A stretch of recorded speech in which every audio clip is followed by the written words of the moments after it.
Top के 1% अमीरों के पास देश की 40% से ज्यादा संपत्ति है, 5% अमीरों के पास देश की 60% से ज्यादा संपत्ति है और 10% अमीरों के पास देश की 80% से ज्यादा संपत्ति है। अगर सिर्फ 5% अमीरों पर 2% का टैक्स लगा दिया जाए तो 40,000 करोड़ से ज्यादा की राशि इकट्ठा हो जाएगी, जिससे 3 साल तक भुखमरी को रोका जा सकता है। मगर भुखमरी रोकना किसका टारगेट है? गरीबी मिटाना किसका टारगेट है? प्रधानमंत्री नरेंद्र मोदी का, गृह मंत्री अमित शाह का, सबसे बड़े राज्य के मुख्यमंत्री योगी आदित्यनाथ का, या सबसे पुरानी पार्टी के इन मुख्यमंत्रियों का, या इन सभी के मालिक बन चुके 2-4 पूंजीपतियों का?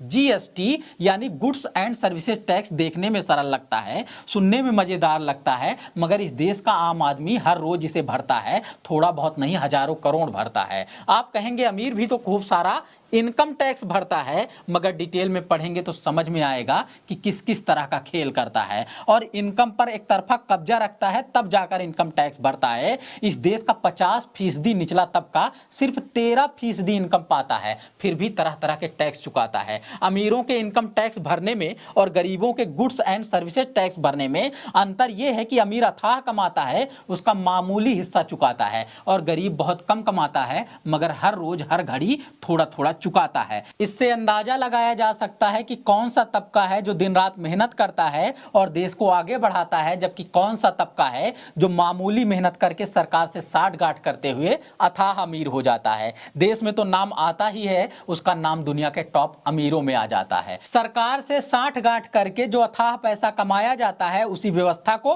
क्रोनी कैपिटलिज्म कहा जाता है। भारत में सबसे ऊपर इसमें अडानी और अंबानी का नाम आता है। टाटा बिरला से शुरू हुई थी जो दास्तान, वो दशक दर दशक बदलता जाता है। वैसे तो सरकार किसी की भी हो, अमीर तबका उससे साठगांठ कर ही लेता है, मगर इस बार का सबसे अमीर शख्स है जो पूंजीपति, वो कई मामलों में सबको पीछे छोड़ देता है। हजारों करोड़ के घाटे के कई व्यापार चलाता है, मगर फिर भी बैंकों से लाखों करोड़ का लोन पा जाता है। सरकार उसे तब तक मदद करती है और ठेके देती है जब तक वो मुनाफे में नहीं आ जाता है। जब देश महामारी भुखमरी में तड़प रहा होता है, तब भी